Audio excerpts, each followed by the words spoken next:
Hello guys, welcome back to our channel. எல்லாரும் எப்படி இருக்கீங்க? நல்லா இருக்கீங்க நம்புறேன். நானும் அதே மாதிரி. இன்னைக்கு என்ன வீடியோன்னு பார்த்தீங்கன்னா, நம்ம டிஸ்பிளே வந்து ப்ராப்ளமாக இருந்துச்சுல்ல, ஒரு அப்டேட் பண்ணி பார்க்கலாம் அப்படின்னு சொல்லியிருந்தோம்ல. சரி, அப்டேட் பண்ணி அது ஆக்சுவலாக சரியாகல. அதே மாதிரி தான் இருக்குது. கேமராவில் தெரியுதா இல்லையான்னு தெரில. ஆனால் நம்ம லைவாக பார்க்கும்போது வந்து அது ப்ராப்ளம் நல்லாவே தெரியுது. ஏன்னா ஒரு 2 நாள் 3 நாள் பார்க்கலாம் தான் பார்த்தோம். ஆக்சுவலாக இதுவே ஒரு 1 வீக் ஆயிடுச்சு. மண்டேவோ டியூஸ்டேவோ எடுத்துகிட்டு போனோம். ஆக்சுவலாக இப்போ 1 வீக் ஆகி போயிடுச்சு. அதனால தான் இப்போ என்ன பண்ணலான்னா, டிஸ்பிளே எப்படி இருந்தாலும் மாற்றுறதுன்னு முடிவாயிருச்சு. அதாவது வாரண்டியில் தான் இருக்குது. ஆக்சுவலாக 5 இயர்ஸ் வாரண்டி. அதனால் வாரண்டியில் இருக்கிறதுனால நம்ம மாற்றிடலாம் அப்படின்னு ஒரு முடிவு கன்ஃபார்மே பண்ணியாச்சு. மாற்றுறது தானே. நம்ம டிஸ்பிளே வந்து எல்சிடி, ஓகேங்களா? அந்த எல்சிடி வந்து ஓல்டு RC 200 இதெல்லாம் வரும் பார்த்துருக்கீங்களா? அந்த மாதிரி எல்சிடி கொடுத்துருக்காங்க. இப்போ வந்து 2025 மாடல்லாம் பார்த்தீங்கன்னா ஆக்சுவலாக TFT டிஸ்பிளே வந்துருச்சு. 5 கலர்ஸ் TFT டிஸ்பிளே வந்துருச்சு. ஃப்ரெண்டுங்களாம் என்ன சொல்கிறானுங்கன்னா, மாற்றுறேன், நீங்கள் TFTயே மாற்றிக்க அப்படின்னு சொல்கிறானுங்க. சரி, எனக்கு வந்து TFT ஓகே தான். பட் என்ன அதில் ப்ளஸ் ஆர் மைனஸ்ன்னு பார்த்தீங்கன்னா, ஆக்சுவலாக எனக்கு வந்து மாற்றுறது பிரச்சனை கிடையாது. ஈஸியாக மாற்றிடுவேன். ஏன்னா TFT தான், இது வந்து LCD தான். என்ன நான் ஷோரூமில் கேட்டேன், இதனால ஏதோ ப்ராப்ளம் வரும். ப்ராப்ளம்லாம் ஒன்றும் இல்லை, நம்ம மாற்றுறதெல்லாம் மாற்றிக்கலாம். ஃபஸ்ட்டு தடவை கேட்கும்போது என்ன சொன்னாங்கன்னா, ECU கிட்டே எல்லாமே மாற்றுறேன்னாங்க. இல்லைங்க,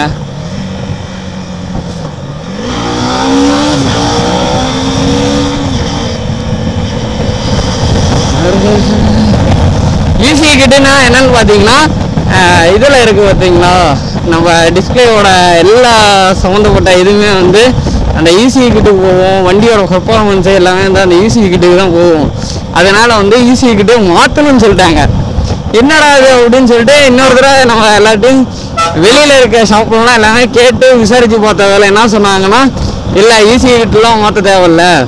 ஆக்சுவலாக வந்து டிஸ்பிளே மட்டும் ப்ளக் அண்ட் ப்ளே தான். அதை கழட்டிட்டு நம்ம அதை போட்டு யூஸ் பண்ணிக்கலாம். ஏன்னா இப்போ 250க்கு வந்து டிஸ்பிளே வந்துருச்சு, ஏன்னா 2025 மாடலுக்கு. அதனால வந்து அதை எடுத்து போட்டுக்கலாம். ஏன்னா அதிலே குவிக் ஷிஃப்ட்ரு என்னென்ன மோட் இருக்கோ எல்லாமே இதில் இருக்குது. ஆக்சுவலாக முன்ன இருந்ததுக்கு வந்து 390 டிஸ்பிளே தான் வந்து இதில் போட்டால் வந்து கொஞ்சம் டிஃப்ரென்ஸ் வரும். அதனால வந்து யோசிச்சுட்டு இருந்தாங்களாம். இப்போ என்னன்னா, இது இருக்கிறதுனால போட்டுக்கலாம், ஒன்றும் பிரச்சனை இல்லை அப்படின்னு சொல்லிட்டாங்க.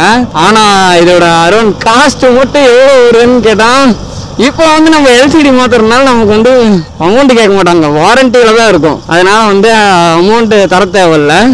அவங்களே வாரண்டிலே வந்து கிளைம் பண்ணி மாற்றி கொடுத்துருவாங்க. நம்ம அடிஷ்னலாக வந்து TFT டிஸ்பிளே போடுற மாதிரி இருந்தால், ஷோரூமில் சொன்னது வந்து நான் என்ன வெளில அவ்வளோக்கு யார்ட்டையும் விசாரிக்கல, டீட்டெயில்ஸ் கேட்டு பார்த்தோன்னா தெரியும்.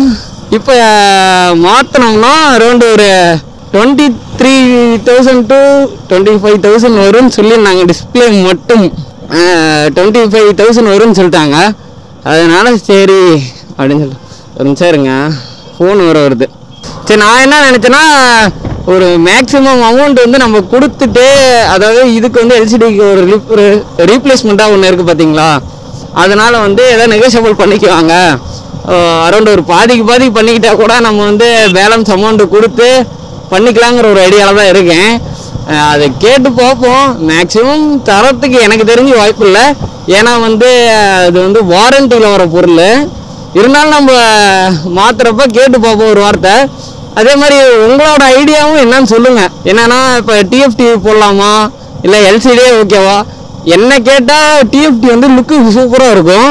ஆனால் LCD வந்து எதுக்குன்னு பார்த்தீங்கன்னா, நல்லா நீட்டாக மெயின்டைன் பண்ணலாம். LCD பொறுத்தளவுக்கு மோட்ஸு எல்லாமே வந்து அதில் காட்டுறது எல்லாமே வந்து பயங்கரமாக இருக்கும். பார்க்கும் போதே வந்து கலரில் இருக்கிறதுனால நல்லா. இன்னொரு மைனஸ்ன்னு பார்த்தீங்கன்னா, TFTயில் வந்து நல்ல வெயில் அடிக்கிறப்போ வந்து கிளஸ்டர் வந்து அவ்வளோக்கு தெரியாது. அந்த ஸ்பீடோமீட்டர் வந்து ஒயிட்டில் இருக்கும் பார்த்தீங்களா, அந்த ஒயிட்டில் இருக்கிறது மட்டும்தான் தெரியும். மற்றபடி சின்னதாக அந்த ஆவரேஜ் ஸ்பீடு, இந்த இது கூலன் டெம்பரு, அதெல்லாம் வந்து நம்ம சுத்தமாக தெரியாது. இப்போ இந்த கிளஸ்டரில் பார்த்தோம்னா நமக்கு A to Z வந்து கிளியராக தெரியுது. இப்போ பார்த்தீங்கன்னா ஆவரேஜ் மைலேஜு, டைமு, டேட்டு, ஓவராலாக வந்து எல்லாமே இதில் வந்து தெரியுது. நைட் டைம்லேயும் இது நல்ல ஒரு விசுவாக இருக்குது. ஏன்னா வந்து பேக்ரவுண்ட் வந்து கலராக, அதாவது ஒயிட் லைட் மாதிரி அடிக்குது இல்லை, அதனால வந்து இது நமக்கு கலராக நல்லா தெரியுது. அதனால் இதுவே எனக்கு வந்து என்ன கேட்டிங்கன்னா, TFTயா இல்லை LCDயான்னு கேட்டிங்கன்னா, எனக்கு வந்து LCDயே போதும். TFT போகிற அளவு எனக்கு வந்து அவசியம் இப்போதைக்கு எதுவும் இல்லை. மேபி நம்ம கேட்டு பார்த்துட்டு மாத்திர மாதிரி இருந்தால் டிஎஃப்டி மாற்றிப்போம், ஒன்றும் பிரச்சனை இல்லை. ஏன்னா டிஎஃப்டி எல்லாருக்குமே டிஎஃப்டி டிஸ்பிளே பிடிக்கும். என்னடா நீ மட்டும் எல்சிடி பிடிக்குதுன்னு சொல்ல நினச்சிக்காதீங்க. ஆக்சுவலாக வந்து எனக்கு ரெண்டுமே பிடிக்கும். நம்ம காஸ்ட் வைஸும் நம்ம பார்க்கணும்ல. இப்போ எந்த ஒரு ப்ராப்ளமும் இல்லாமல் இருந்துச்சு. நம்ம வண்டியில் ஃபஸ்ட்டு ப்ராப்ளம் வந்து டிஸ்பிளே வந்து அப்டேட் பண்ணதுனால வந்துச்சு. வண்டிக்கு இன்வெஸ்ட் பண்ணலாம், தப்பு இல்லை. இந்த ஃப்ரீயாக வந்து இப்போ நம்ம டிஸ்பிளே வந்து மாற்றிக்கிட்டோம்னா நமக்கு ஃப்ரீ தான். அதுக்கப்புறம் நம்ம எதுவுமே பண்ண தேவையில்ல. இதுக்கு அப்படி இல்லைல்ல, நம்ம வந்து பே பண்ணுற மாதிரி இருக்குல்ல. பார்ப்போம், முடிஞ்ச அளவு நம்ம பாதிக்கு பாதி வந்து கேட்டு பார்ப்போம். இதை பண்ண முடியுதா அப்படின்னு சொல்லிட்டு கேட்கலாம். சிம் பண்ண முடியுதுன்னு சொன்னாங்கன்னா ஒரு 2 to 3 டேஸில் வந்து அமௌண்ட் ரெடி பண்ணலாம். ரெடி பண்ணிட்டு வந்து கூட மாற்றிக்கலாம். ஏன்னா அது ஒரு பிளாகாகவே எடுக்கலான்னு ஒரு ஐடியாவில் இருக்கேன். இப்போ என்னடா இதெல்லாம் ஒரு பிளாகாக எடுத்து போட்டுட்டு இருக்கேன்னு நினைக்காதீங்க. எதாக இருந்தாலும் நம்ம சொல்லுங்கிறதுக்கோசரம் ஒரு பிளாக் எடுத்துடுறேன். என்ன இருந்தாலும் நமக்கு ஒரு ஐடியா இருக்கணும்ல. நமக்கு ஒரு ஐடியா இருக்கும். உங்கள்கிட்ட கேட்டால் இப்போ சப்போஸ் எனக்கு சின்ன சின்ன விஷயங்களே தெரியல அப்படின்னா உங்களை கேட்டால் உங்களோட சஜஷன் சொல்லுவீங்கல்ல, இது பண்ணலாம் ப்ரோ, நீ இது பண்ணாவே சூப்பராக இருக்கும் அப்படின்னு சொல்லி ஒரு ஐடியா கொடுப்பீங்கல்ல. மறக்காமல் லைக் பண்ணிடுங்க, ஷேர் பண்ணிடுங்க, கமெண்ட் பண்ணிடுங்க. முக்கியமாக சப்ஸ்கிரைப் பண்ண மறந்துடாதீங்க கைஸ். மறக்காமல் சப்ஸ்கிரைப் பண்ணி விட்டு பெல் ஐக்கான ஆலில் போட்டுருங்க. ஒரே நிமிஷம் பெட்ரோல் போய் போட்டுக்கிட்டு கண்டினியூ பண்ணுறேன்.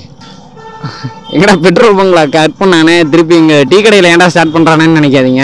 இங்கே பக்கத்தில் தான் டீ கடை. இங்கே என்னோட ரெகுலர் ஸ்பாட்டு, தெரிஞ்ச ஒரு கடை தான். அதனால் ரெகுலர் ஸ்பாட்டுங்கிறதுனால வந்துட்டு ஒரு டீ சாப்பிட்டு அப்படியே பேக்கில் கொஞ்சம் சாக்லேட்லாம் வாங்கி வச்சுருப்பேங்க. எப்பயுமே கிட்டத்தட்ட ஒரு 150 ரூபா 200 ரூபா சாக்லேட் என் பேக்கில் இருந்தே இருக்கும் எப்பயுமே. சும்மா வாங்கிக்கிறேன். இப்போ கூட பாருங்கள் வண்டியில் ஒரு சாக்லேட் வச்சுருக்கோம். எங்கிட்ட பேக் நான் எடுத்துகிட்டு வந்தேன்னா ஆக்சுவலாக சாக்லேட்லேருந்து எல்லாமே வந்து பேக்கில் இருக்கும், வண்டியிலே இருக்கும். வண்டியில் ஏதோ ஒரு இடத்துலனாச்சும் கண்டிப்பாக இருக்கும், வச்சுருப்பேன். எனக்கு அது பிடிக்கும். சொல்ல போனா சாக்லேட்னா நான் எல்லா சாக்லேட்டுமே சாப்பிட மாட்டேன், சாப்பிடுவேன். இருந்தாலும் இந்த கிட்கேட் வந்து மெயின். இந்த மஞ்ச் அதெல்லாம் என்னடா கண்டென்ட்ல எது எதோ சொல்றேன்னு நினைச்சுக்காதீங்க. வண்டியில இன்னைக்கு என்ன டிஃபரெண்ட்